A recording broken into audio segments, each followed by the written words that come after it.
آخرین خبرهای تاجیکستان و جهان در برنامه اخباری آزادی. سلام، من مومین احمدی هستم. امروز 20 اکتبر است. نگاه به چند موضوع برنامه. صرف نظر از منع صادرات به خارج کشور در تاجیکستان نرخ انگشت بالا رفته است. روس‌هایی که از معرکه سفربری به ارتش روسیه فرار کرده بودند در تاجیکستان کار جستجو می‌کنند. امیدوارم با عنوان متخصص ساحه گاز در تاجیکستان برای خود کار پیدا میکنم. فرزانه شوهر و خانه را از دست داد ولی برای خودش کار یافت و دستنگر و محتاج کسی نشد. محتاج نشم پیش یگان کس گفته پیش یگان کس کردنی کج نکنم. این معاشق گرفتم، دارو و کلمه گرفتم. در اکثر دهات تاجیکستان نیروی برق به ساکنان با محدودیت یا لیمیت داده می شود. بیشتری ساکنان که خانه های خود را با برق گرم می کردند حالا تلاش می کنند واسطه های دیگری گرم کردن را پیدا کنند. در این شب و روز طلبات به انگشت بیشتر شده است. همکاران ما مشاهده کردند که نرخ انگشت در بازارها بالا رفته است. مقامات صادرات آن را به خارج کشور منع کردند ولی ظاهراً وضع اصلاح نشده است. گزارشی برات یوسفی و علیشیر ظریفی در این باره است. تاجیکستان صادرات انگشت را از 17 سپتامبر به خارج کشور موقتا منع کرده است. دلیل این را وزارت صنعت و تکنولوژی‌های نو تاجیکستان به تامین طلبات داخلی در فصل سرما و جلوگیری از بالاروی نرخ آن نام برد. در جنبست 7 ماه سال 2022 از جانب 6 کارخانه ساحه زیاده از 308,000 تن انگشت صادرات کرده است. انگشت تاجیکستان با نرخ از 40 تا 80 دلار برای یک تن صادر می شود. با وجود منع صادرات، قیمت انگشت در کانهای تاجیکستان رسما 20% بالا رفته است. اما تاجران می گویند وابسته به صفت انگشت افزایش نرخ از این هم بالاتر است. نرخ نباشه امسال سالهای گذشته یک 200 سوم قیمت شده گرده سر تونش ده. اون سال یک سومون میفروختیم یک کیلوشه، امسال یک سومون و 20 درم فروختیم. از حساب سوزشواری قیمت شده. کراه در این سال ترازوی ایرلیس هم قیمت‌تر شده گیه. همون حساب هم میگن دلار نیست. ما خودمون دلار نداریم. مثال همینجا قبول میکنیم میفروشیم، همینجا لیمچه میکنیم. مثال 100 سوم سر تونش از خود داریم. یا سومون و 30 درم یا لیمچه خولی را میخریم. مثال یعنی بچه‌ها دا میتیم. مثال اون سالی پیشتر 50 سومون دا بچه‌ها کار میکردن، این سال 100 سومون دا. مثال همه چی قیمت شد کو. بالاروی قیمت انگشت قابلیت خریداری ساکنان را که یک سوزشواری اصلی مخصوصا در دهات به شمار می‌رود کم کرده است. سالا پیش 900 800 گرفتگی هستیم. این سالا باشد این 1200 نگران باشه. یک تن انگشت در کانهای تاجیکستان وابسته به صفتشان از 280 تا 600 سومانی نرخ دارد. طلبات سالانه تاجیکستان به انگشت در سال جاری 2 میلیون و 753 هزار تن مقرر شده است که حالا نزدیک 2 میلیون تن استخراج کردند. در تاجیکستان 14 شرکت به استخراج انگشت مشغول است. ذخیره‌های کشف شده انگشت در قلمرو تاجیکستان 4 میلیارد تن گفته می شود. و ضمناً نرخ بلیط پرواز از روسیه به کشورهای خارجی از 21 تا 31 اکتبر امسال پایان رفته است. خبرگزاری ایربیکی روسیه گفته است که پس از اعلان سفربری یا موبیلیزاسیون به ارتش در ماه سپتامبر نرخ بلیط ها به خارج چند برابر بالا رفته بود. به نوشته این خبرگزاری نرخ پرواز هواپیما از روسیه به سمت تاجیکستان 16% پایان رفته است که این تقریباً از 27,000 روبل تا 33,000 روبل را تشکیل می‌دهد. اولی همین هفته جسد یک سرباز تاجیک را از قسم نظامی ناحیه مرغاب ولایت بدخشان آورده به پیوندانش سپاریدند. شاهرخ محکماوی 19 ساله یک سال پیش به ارتش سفر برگردیده بود و میبایست باز یک سال دیگر خدمت میکرد. مسئولان کمیسریت حربی گفتند که این سرباز از بیماری درگذشت ولی نزدیکانش نظری دیگر دارند. آنها به رادیو آزادی مراجعت کردند و خواستار تحقیق این قضیه هستند. همکار ما محمد وفا رحمتزاده در این باره گزارش میدهد.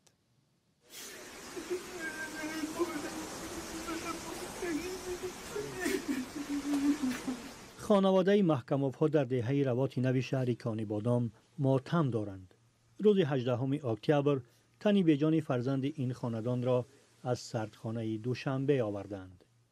شاهرخ محکموف چند ماه اولی از کریه در ولایت ختلان و 6 ماه اخیر در ناحیه‌های بلندکوه منطقه پامیر خدمت می‌کرده است. سپاردن یک 6 تمی چند کس اومد، 6 کس می 5 کس می نمیدونم یک ماشین کتی افسرهای سالدات‌های کسل شد. همین خیلی کسل شده گذشت. پیوندانش هم میگویند که اصلا با ارتش بردن شاهرخ نادرست بود و روز 10 اکتبر سال گذشته و در زادروز 18 سالگیش مجبوری به کمیساریات حربی برده شد و گفته نزدیکانش به غیر از بیماری مرگ شاهرخ سبب‌های دیگر هم داشته است. اوغالچم آخرگه پایت اون چالک مزاس بومگان. وقتی آخر سلامتی پسرم بد شده است. درد گلو و دلش زیاد و هم بسیار نفس تنگ شده است. می گفت که مناسبت در جای خدمت خوب نیست. پسرم را دیگران لطوکوب کردند و من فکر می کنم که و از بیماری خودش وفات نکرده است. او را دیگران کشتند. اوغلم وز نماسبه ول ماند. اوغلم ده او رو بولدرده. نزدیکان شاهرخ محکموف طلب دارند که مرگ او همه‌جانبه سنجیده و گناهکاران یافت شوند. فوت یک سرباز تاجیک در قسم نظامی در حال است که 3 هفته بعد موسم تیرماهی سفربری جوانان سن دعوت به ارتش تاجیکستان جریان دارد.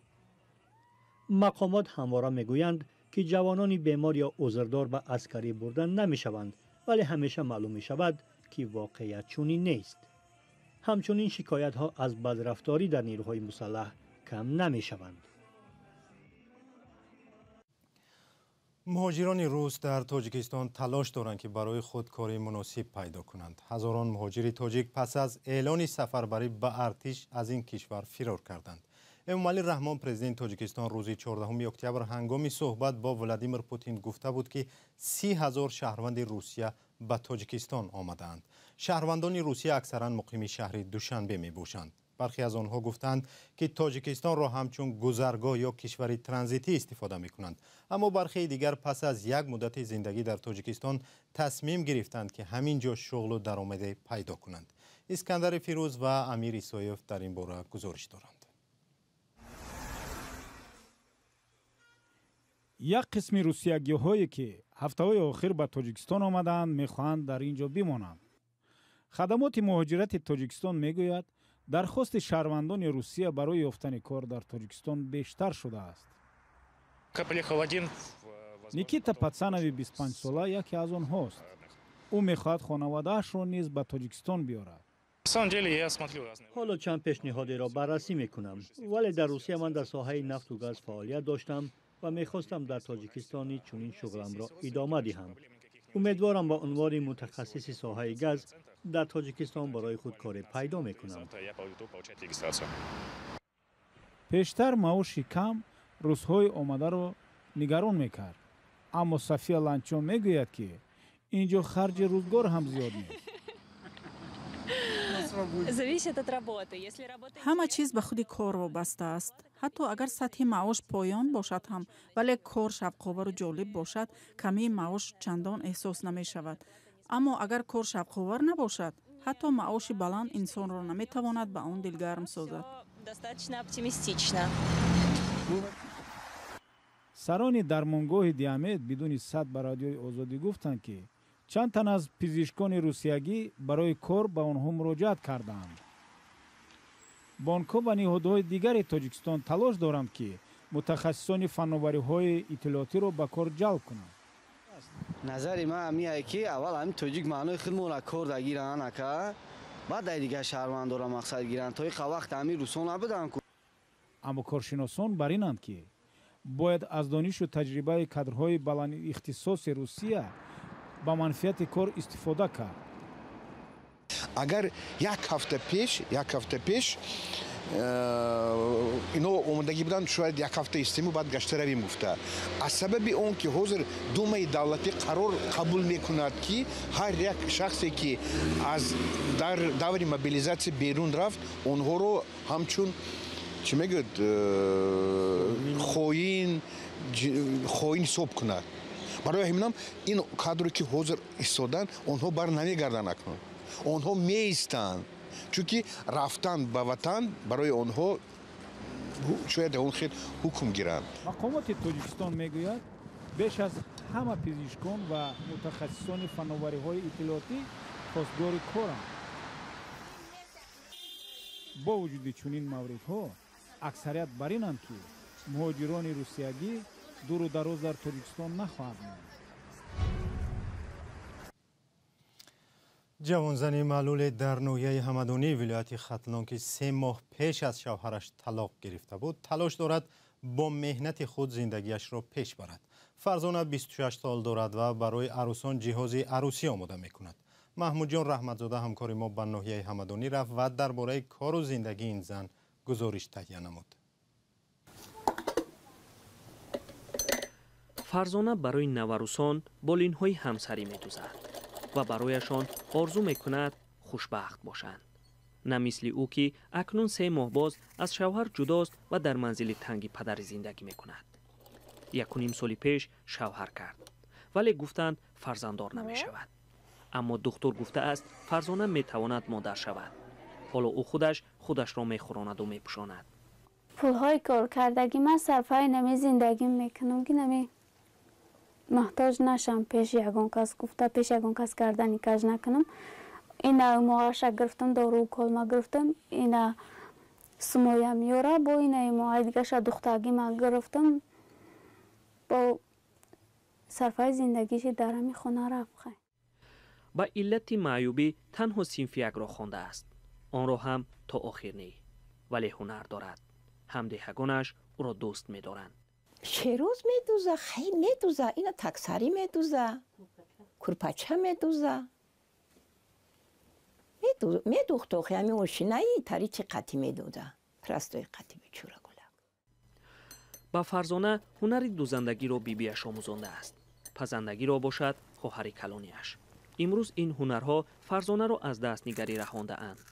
ба ғайр аз дӯзандагӣ ҳамчун маъюби гурӯҳи дуюм моҳи 150 сомонӣ нафақа мегирад. аз даромадҳояш ба падару модараш гоҳе кӯмак мекунад. мекуна хайо собунша мехара қанд мехара ягон чиз хабо 500 бировардем гулак ғариба мекуна намекуна нея. мегӯяд ки ин кулба барои ӯ тангӣ мекунад. орзуяш ин аст ки соҳиби хонаи худ шуда муҳтоҷи касе набошад. орзу дорам ки дар полисия акам намонам. акам ба зиндагии худаш боша, ман ба зиндагии худам. хонаводаи шавҳараш ки ҷиҳози арӯсии ӯро барнагардондаанд сабаби пошхӯрии оиларо шаҳр намедиҳанд. фарзона бештар азоби рӯҳӣ мекашад. акнун ҳукумати маҳаллӣ аз ҳоли ӯ огоҳ шуда ба кӯмакаш даст ба кор шудаанд. дар давоми 9 моҳи соли 2022 ба бахши коргузонон ва оила 56 нафар бо масъалаҳои гуногун муроҷиат карданд ки аз инҳо 42 нафар оид ба баҳсҳои оилавӣ мебошад ки 6 оила бо бурдани корҳои фаҳмондадиӣ барқарор карда шудаанд. харидорон ҳунари дастони фарзонаро ситоиш мекунанд, аммо ӯ ба корҳояш нарх намегузорад. касе чанд сомонӣ диҳад ӯ қабул дорад. одамон аз ҳар куҷо ба суроғаш меоянд. орзуи дигаре ҳам дорад ки коргоҳе боз кунад ва занону духтарони мисли худашро ба кор гирад то ҳаргиз дастнигар набошанд. вале барои ин ҷою макон надорад. танҳо бовар дорад ба рӯзҳои нек ва иродаи худаш. لیز تراس سروازیر بریتانیا روزی 20 اکتبر استعفا داد اما گفت تا انتخاب رهبر نو به کارش ادامه خواهد داد. وی روزی 6 سپتامبر امسال و پس از استعفای بوریس جانسون به این مقام رسیده بود. قبلا تعداد زیادی قانونگذاران خواسته بودند که تراس استعفا دهد. برنامه‌ای که از سوی مأموریت او ماه گذشته معرفی شد باعث ناآرامی مالیوی و بحران سیاسی گردید. این بود خلاصه خبرها. خبرهای از این بیشتر رو در سامانه رادیو آزادی و صفحه‌های رادیو آزادی در شبکه‌های اجتماعی مثل فیسبوک، اینستاگرام، تلگرام و توییتر پیدا کنید. خدا نگهدار.